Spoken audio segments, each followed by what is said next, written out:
Ultimate success अकॅडमीच्या online एज्युकेशनमध्ये मी तुमचा मित्र विवेक सूर्यवंशी तुमचं स्वागत करत आहे.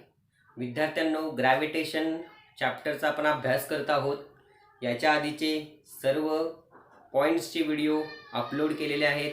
त्यांची लिंक डिस्क्रिप्शनमध्ये आहे. ज्यांनी अजून ते पॉईंट्स पाहिले नाही आहेत त्यांनी आधी ते आधीचे व्हिडिओ बघा, म्हणजे तुम्हाला हा पॉईंटसुद्धा चांगल्या प्रकारे समजेल. कन्सेप्ट क्लिअर करणं हे आपल्या चॅनलचा उद्देश आहे आणि विद्यार्थ्यांचं यश हेच आमचं काय आहे, ध्येय आहे. विद्यार्थ्यांनो, आज आपण काय शिकणार आहोत? आज आपण शिकणार आहोत ग्रॅव्हिटेशनल पोटेन्शियल एनर्जी. तुमचं जे बुक आहे त्या बुकमध्ये पान क्रमांक 13 वरती ग्रॅव्हिटेशनल पोटेन्शियल एनर्जी या संदर्भात माहिती देण्यात आलेली आहे. ती माहिती आपण दोघंजण मिळून कशा प्रकारे आहे, काय आहे, ह्या गोष्टी आपण समजून घेऊया. त्याच्या आधी पान क्रमांक 12 वरती यूज युअर ब्रेन यामध्ये एक प्रश्न तुम्हाला विचारण्यात आलेले आहे.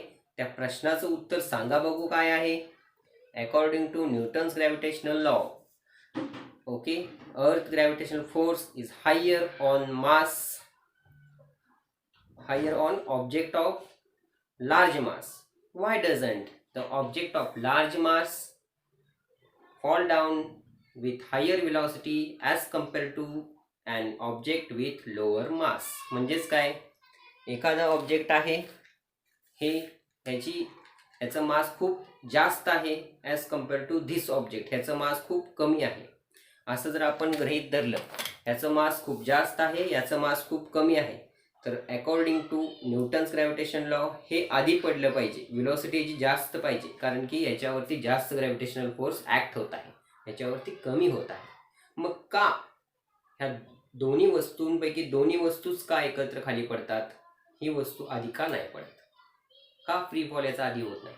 कारण की आपल्याला माहीत आहे it is happen due to gravitational acceleration, आणि g is not depend upon property of any ऑब्जेक्टच्या कसल्याच प्रॉपर्टीवरती जी डिपेंड नाही आहे. समजलं तुम्हाला? त्यामुळे या प्रश्नाचं उत्तर काय आहे? G is not depend upon what? It is not depend upon property of object. Okay, so that both object falls at same speed. Okay, but if that is free fall, म्हणजे फ्री फॉल म्हणजे आपल्याला gravitational potential energy. What is gravitational potential energy? आपण मागच्या वर्षी last year स्टँडर्डला potential energy म्हणजे काय आपण पाहिलं होतं. पोटेन्शियल एनर्जी म्हणजे काय? एखाद्या वस्तूच्या स्थानामुळे, पोझिशनमुळे किंवा स्थितीमुळे, स्टेटमुळे त्याच्यामध्ये एनर्जी स्टोर्ड असते, त्यालाच काय म्हणायचं? Potential energy.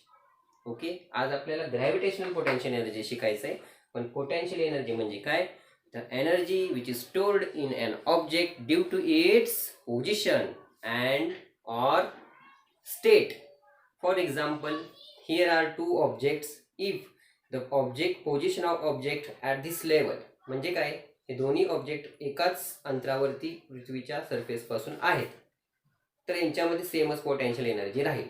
जर हे ऑब्जेक्ट जरा वर गेलं तर काय होईल? जर ऑब्जेक्टचं मास जर वेगवेगळं असेल तर ह्याच्यामध्ये जास्त असेल, म्हणजे ह्याचा मास पण जास्त आहे, हे पण त्याच्यावरती कन्सिडर करावे लागेल. जर हाईट वाढवली तर काय होईल? पोटेन्शियल एनर्जी याची जास्त होईल आणि याची त्याच्यापेक्षा कमी राहील. समजलं? म्हणजेच it is depend upon state of object as well as position. समजलं तुम्हाला? आणि what is the formula of potential energy? We have calculated last year. We know that potential energy is equal to mgh. Okay, where m is mass of object, g is gravitational acceleration, h is height of object from the surface of earth. म्हणजेच mgh is formula of calculating potential energy. Then can we use this formula for this purpose, gravitational potential energy? आपण हा formula gravitational potential energy काढण्यासाठी वापरू शकतो का? Whether yes or not. So we have to find whether आपण हे वापरू शकतो का नाही वापरू शकत. Last year we have assume that potential energy at a ground level of earth अर्थच्या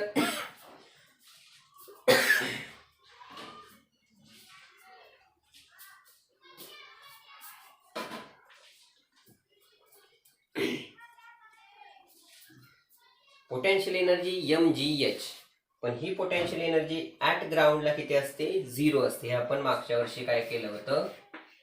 assume केलं होतं. पण हे ॲझम्पशन ग्रॅव्हिटेशनल पोटेन्शियल एनर्जीच्या बाबतीत काय होतंय? It will work or not, we will see next. आपण ॲझम काय केलं होतं?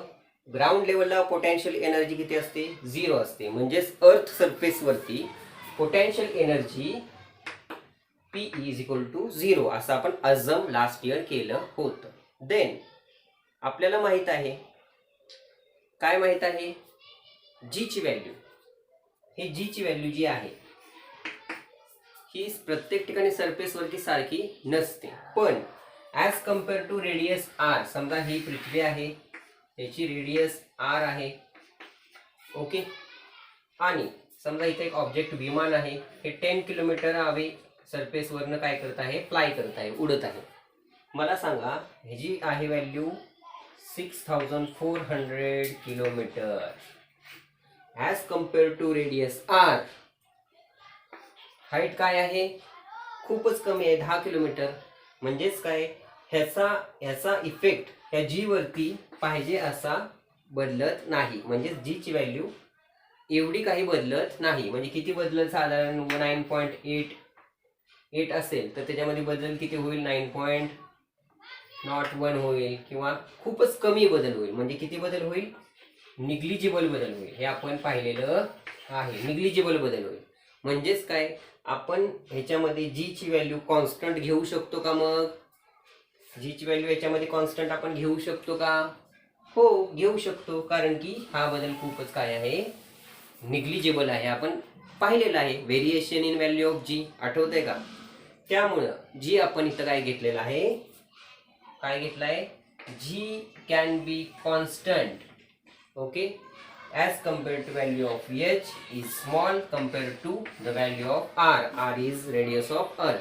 रेडियस ऑफ अर्थपेक्षा ती हाईट आहे खूपच कमी आहे. म्हणूनच g there is negligible change, so that we consider g as a constant.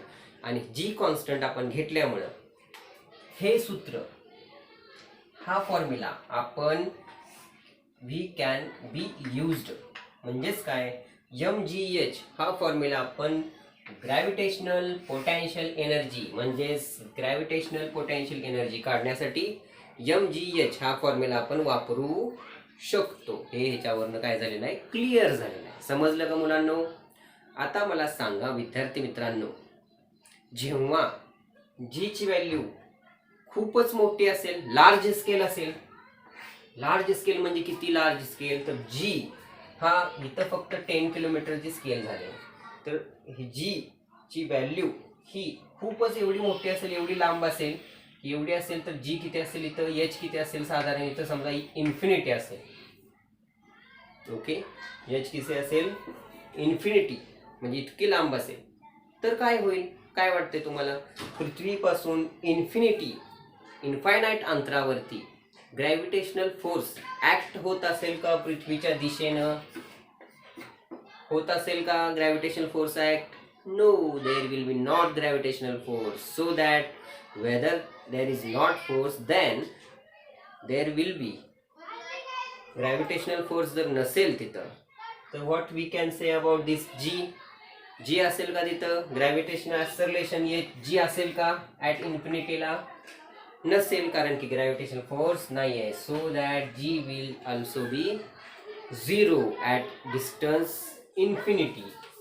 म्हणजेच for h is large scale, that is at infinity, infinite, the value of g will be 0. आणि जर व्हॅल्यू ऑफ जी जर 0 असेल ह्या equation मध्ये, mgh मध्ये, तर ह्याची व्हॅल्यू किती झाली? ग्रॅव्हिटेशनल पोटेन्शियल एनर्जीची, ग्रॅव्हिटेशनल पोटेन्शियल एनर्जीची व्हॅल्यू विल बी ऑल्सो 0. आणि आपल्याला काय इथं बघा, ही ग्रॅव्हिटेशनल पोटेन्शियल एनर्जीचा फॉर्म्युला आहे इथं, हा डायरेक्टच तुमच्या पुस्तकात दिलेला आहे.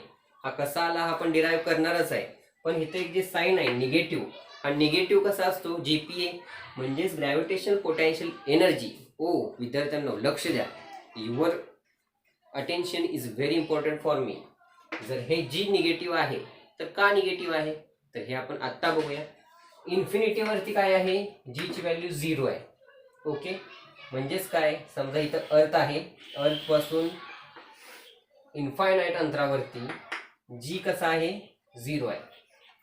आणि आपण ॲक्सिस पाहिलेले आहेत, x axis, Y axis, x axis, Y axis, बरोबर.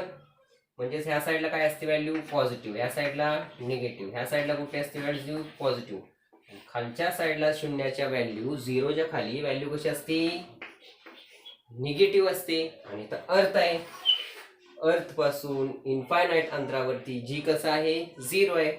जर आपण काय केली, इन्फायनाईट पासून लेस दॅन व्हॅल्यू इन्फिनिटी घेतली एचची, म्हणजे इन्फायनाईट पासून जर आपण कितीही अंतर खाली आलो तर व्हॅल्यू कशी राहील, प्रत्येक ठिकाणची निगेटिव्ह राहील. म्हणजेच काय, -1 असेल, -2 असेल, -3 असेल, -4 असेल, असंच असतं ना. मला सांगा मग ह्याच्यामध्ये 0 आणि -4 याच्यामध्ये मोठं कोणती संख्या आहे, -4 मोठी आहे का 0 मोठी आहे? Of course 0 is greater than -4. समजलं का? म्हणजेच काय, व्हाय, तर अशा प्रकारे कॅल्क्युलेशन इथं असल्यामुळे जीची व्हॅल्यू कशी आहे, तर निगेटिव्ह आहे. हे तुम्हाला लक्षात ठेवावं लागेल. Whether gravitational potential energy negative और पॉझिटिव्ह, ट्रू और फॉल्स आलाच प्रश्न, तर you have to say that it is negative. समजलं? आता हे फॉर्म्युला कसा आला इथं, हे आपण डिराईव्ह करूया. हे समजलं का तुम्हाला? ॲट इन्फिनिटीला G is 0, so that mgh is also 0, that is gravitational potential energy is 0, but distance less than infinity, infinity पेक्षा कमी अंतर इन्फिनिटीत आहे, इन्फिनिटी पेक्षा कमी कमी येत गेलो तर जी ची व्हॅल्यू निगेटिव्ह झाल्यामुळे पोटेन्शियल एनर्जी काय झाली, सगळी निगेटिव्ह झाली. समजलं विद्यार्थ्यांनो? आता हा फॉर्म्युला कसा आला, तर आपल्याला माहित आहे mgh इज इक्वल टू, याच्यामध्ये जी ची व्हॅल्यू आपण पुटअप करूया. एम जी म्हणजे काय, capital g, capital m divided by r square into h. And we know that, what we know that, for h what, for h it is negligible, so that we can consider r is equal to h. Okay, as compare to distance very small, त्यामुळे r is equal to h झालं. त्यामुळे हा square आणि हा H काय झाला, cancel झाला. We can get gravitational potential energy g m small m divided by r. समजलं? Gravitational potential energy at height h किती असेल, ॲट हाईट एच, हा आर प्लस काय झाला इथं, प्लस एच झाला. मग इथं समजलं तुम्हाला? आणि आपल्याला माहित आहे gravitational potential energy is always negative, so that we have written here this formula. हा फॉर्म्युला असा आला. So this is the derivation of that formula. We have, मी तुम्हाला सिम्प्लिफाय करून सांगितलं आहे, बुकमध्ये तशा प्रकारे तुम्हाला दिलेलं नाहीये. तर आज आपण काय शिकलेलो आहोत, ह्या पॉईंटमध्ये आपण ग्रॅव्हिटेशनल पोटेन्शियल एनर्जी शिकलो. What is potential energy, we have recall that. And what will happen if object is at the infinity, then infinity ला काय असतं, ऑब्जेक्ट असेल तर value of potential energy, gravitational potential energy is 0, so that less than that infinity it will be negative. समजलं? आणि हा formula काढलेला आहे. ह्या फॉर्म्युल्यामध्ये जी काय आहे, ग्रॅव्हिटेशनल कॉन्स्टंट, एम काय आहे, पृथ्वीचं मास, स्मॉल एम ऑब्जेक्टचं mass, r is radius of earth, and h is distance of object from the surface of earth. Understand? This is what we learned here, gravitational potential energy.